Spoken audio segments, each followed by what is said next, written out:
And good afternoon, everybody. This is take 3 of the 4th weekly that we are trying to do because of everyone knowing about my computer issues. I am Flamga, and today we are going back and back and back again to the ZVZ with a Satu because we finally think we finally fixed the issue and we can finally record and stream it without any crashes. So Satu, could you please say hello?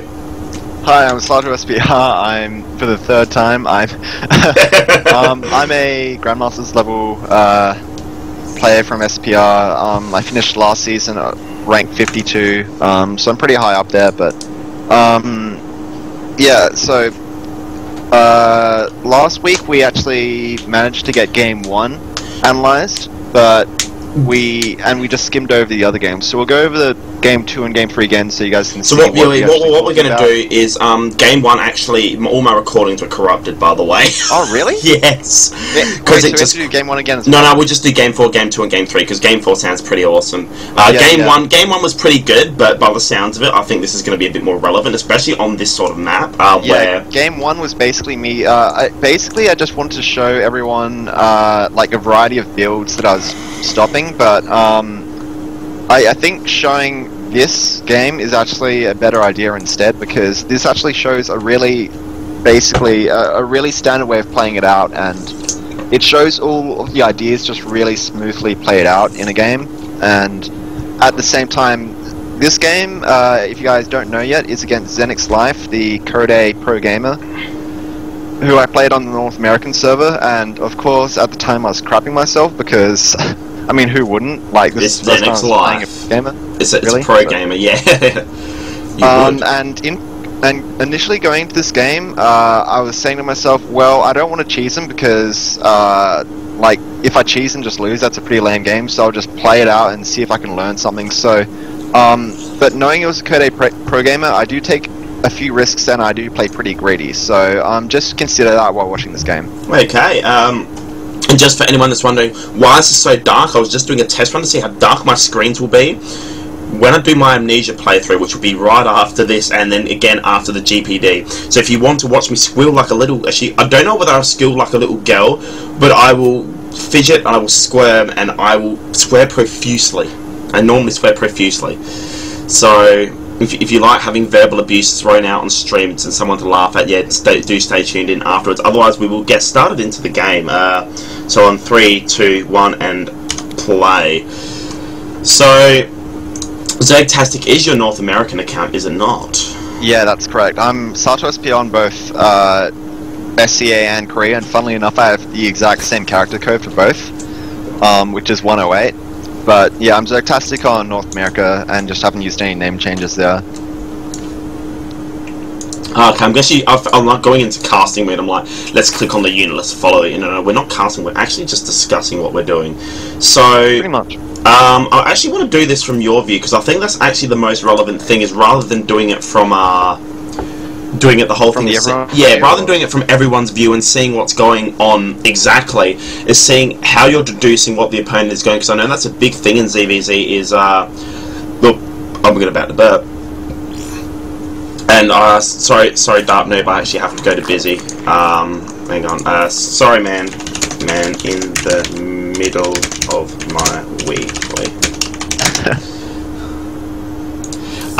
Is that it's just really hard to deduce what the opponent is going like. Okay, yeah, you can see the gas, you can see a pull, but you've got to rely on, okay, are they building lots of units or are they building lots of drones? And do you want to be the player that makes the first move and then gives the opponent the chance to counter-attack and come back? Yeah, in ZVZ, I think playing defensively is really, it can be the more correct option in a lot of ways, as long as you don't play too greedy. Because, let's say if your opponent goes for a Ling Bane attack and you know it's coming and you hold it off and you just manage to pump out a few more drones, then you're ahead in economy, and since it's a mirror matchup and you're ahead in economy, then you pretty much auto-win. And it's kind of hard to have a take advantage in ZVZ early on as well, so... shut down. Oh, that's Power Rangers on my phone, so I'll let you keep your talking, Satu. But, yeah, basically in this game I go for 15 hatch, I think that's 16 pull, and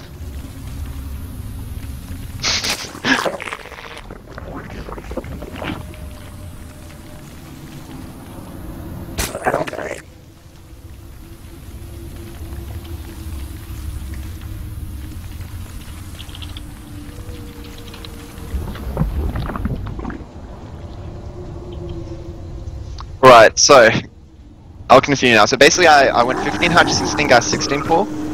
You can hold a 14-14 with this, and I see he's going 14 gas, 14 pull, and I think I also saw him pull off his drones. Oh, he didn't pause. I am back here. That's fine. I didn't pause. Okay, good. So and I also see him going for an expansion, so it's pretty unlikely he's going to be too aggressive into me. Yeah. And I'm just going to try and be as greedy as possible behind this. But he does have 6 lings on the way. I'm 4 drones up already, so you can get a pretty big lead pretty quickly with a 15 hatch, but if you are too greedy of 15 hatch, then you just auto lose, so you have to be just... Yeah, you just basically have to have barely enough stuff in all situations. Yeah. In this situation I get 8 things out, which probably isn't the right choice. 6 things can hold it, but... Yeah, I'm just trying to... You just want to play safe. I'm guessing I just want to play. You want to play safe. But yeah, I have noticed that in a lot of ZVZ, and actually the biggest thing is when they actually do be aggressive, it's the correct way to defend it. Actually, never mind. I actually got 6 things out, so that's the correct thing to do. So yeah, in this game you'll see that I try to get just barely enough stuff out every single time to hold off everything. And yeah, so that's basically one of the main ideas through this build. Is just barely getting enough stuff to defend everything. And that'll allow you to get slightly ahead in economy, hopefully, which is something you want to do pretty much in any standard ZVZ build to start off with. Yeah. And then just transitioning into getting all my gases and getting my third up and getting Mutalisks to transition out of it. Yeah, so you actually got your speed up now, and at this point you've decided to go for your scout, so obviously you want to see his ling count, you want to see his drone count if possible. You have seen a big bunch of lings, so is this like a... how much of an indicator is this to you to say, how have they under-droned, have they over-droned, have they done whatever? So if you see all these lings, how many drones do you think you are ahead by seeing that many lings? Yeah, that's the question, To be honest, I don't usually ask myself how many drones I'm ahead. I just, some players prefer to play like that and be really specific, like saying he has this amount of lings, which means he hasn't made this amount of drones. I just kind of say he made a bunch of lings, I've been making drones, so I'm ahead. And if I can just hold off the pressure that he's likely going to be doing with his lings, which he is, funnily enough, then I'll be fine, I'll be ahead. And so yeah, I have spine behind this. One of my spines is in that great of position, but I don't really want to move it right now because I know it can be busting up my ramp any second now. Through. And actually very good connects with your banelings there. So what would you suggest as the correct amount of banelings to have defending? Like, would you have like just 2 or 3 at a time, or if you know they're coming, then just basically 6 is usually what you want if you know they're coming. Yeah. If you think it might be coming with Banes, but you don't know how much stuff they're committing to, how many Banes they're making, and you don't know heaps about it, or if you don't you can even do it if you don't know if they're attacking at all. I like to have 2 to 4 Banelings, most of the time 4 Banelings just for safety, just to sit there. Yeah. And that stops a lot of things like Zergling counters and run-bys, so it makes you really safe in ZVZ. Okay, so I just want to pause. I'll pause at 8 minutes 40. So I just have a couple of questions. So you've obviously gotten your lair. Is that lair timing standard for you? Is it delayed? Is it early? Or how do you go as regarding your lair timing?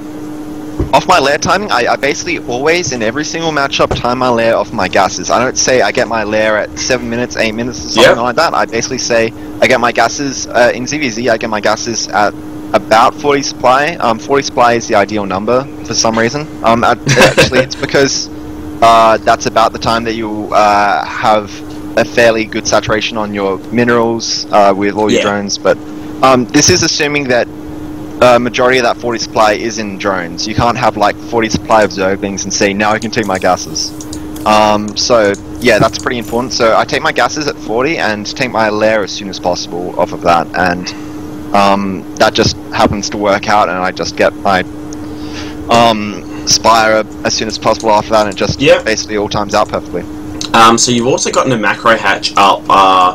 Is there any reason for that? I mean, ideally when I've been playing my ZVG, when I've seen other players play it as well, a lot of the time they actually manage to spend all their money without having that macro hatch there. So is there a reason for that? Or is that part of your game plan? Or is that just because you had the money? Well, if I'd seen that... Well, one thing about macro hatches, I do it a lot in ZVT, is that Zergling, Baneling, Mutalisk, it's a very larvae-intensive build, so macro hatches can help you to pump out more opponents. I mean, more units than your opponents. Yeah. In ZVZ, it's not really too necessary, and it almost could be a more correct decision to take a third instead of a macro hatch, or take another base instead of a macro hatch, which is usually what I'm doing nowadays. But at the same time, actually, I'm not sure if it's really an incorrect decision. Or a correct decision either. It's just basically a decision that I do in this game. Okay, so it's just more of something you've happened to do in this game, and whether it's right or wrong will depend on how you react afterwards. Yeah, it basically just means I'll be able to pump out more units than him if we both stay on 2 base. Awesome. And Yeah. when we get to 3 base, it'll be a bit easier as well. Yeah, so that actually does make sense. So a lot of the time I found that I will be able to keep up, but as soon as I go to micro your engagements, sometimes you just end up with that bit of extra money, and those lava do help. It also helps you remax. So actually, that's a good. I like that. I like that reasoning. Okay, so we'll go back to playing. So 3, 2, 1, and play. So you've defended his aggression, you've started getting your lair, so you're on approximately 47 to 45 harvests, so you're approximately even. So, now this is something I've been asking, I don't know, this is North American ladder. Something I've been wondering myself is when to know when to go Mutalisk and when not to go Mutalisk. The best time to go Mutalisks, in my opinion, is when you're ahead or slightly ahead, or approximately even. If you're behind, then Mutalisks, they only really work as a surprising tool if you're behind. If your opponent's ahead, if your opponent's ahead in ZVZ early on, then it's just going to be hard in pretty much any situation, I think. Yep. But for some reason, it feels like I never win if my opponent's ahead early on. Like, I feel like Infest is a better choice. Okay. But also, based on their tech choice, you can sometimes go for mutas as well. Like, if you see them going for a lot of roaches early, then maybe mutas would be a good choice. Yeah. And also, you can see that Life and I were just doing a bit of engagement in the middle, but I was just basically going out to scout. I wasn't ever really trying to kill him. If I see any sign of weakness, I'll just go and engage, but I didn't really lose much stuff there. He did come a bit ahead in that engagement, but yeah, it wasn't too So big obviously you're just looking for his third base there. So what is your what would you say your response would be when you see that he's getting that third base? Get my own third, or even a fourth if his third is earlier than mine. And really, that's the best choice to go for. If he doesn't have his third defended, obviously just go kill it, but most of the time they'll have their third defended, and Life is a very good player, so he just has all his units in pretty good positions, has Banes up at his third most of the time, and so his third's pretty well defended all this game, but my third was earlier than his, so I don't need to really do anything in this case. I just need to just keep on playing normally, basically. And you would suggest that if he was getting his third earlier than you, you would actually go for... I'd actually get a third base and a fourth base. Yeah. So, one thing I do notice is that a lot of high-level Zergs actually manage to pump out a lot more Mutalisk than most others. Normally, when I go for Mutas, I'll get about a 9. But here you have 13, so... how do you manage to save up the gas for that? I believe it's just the timing of the gases. It might be that other players get their gases too late. They say, well, I need more drones than my opponent, and they just get so stuck up on that and delay their gases so much that they won't actually have enough Mutalisks if they go for muta builds.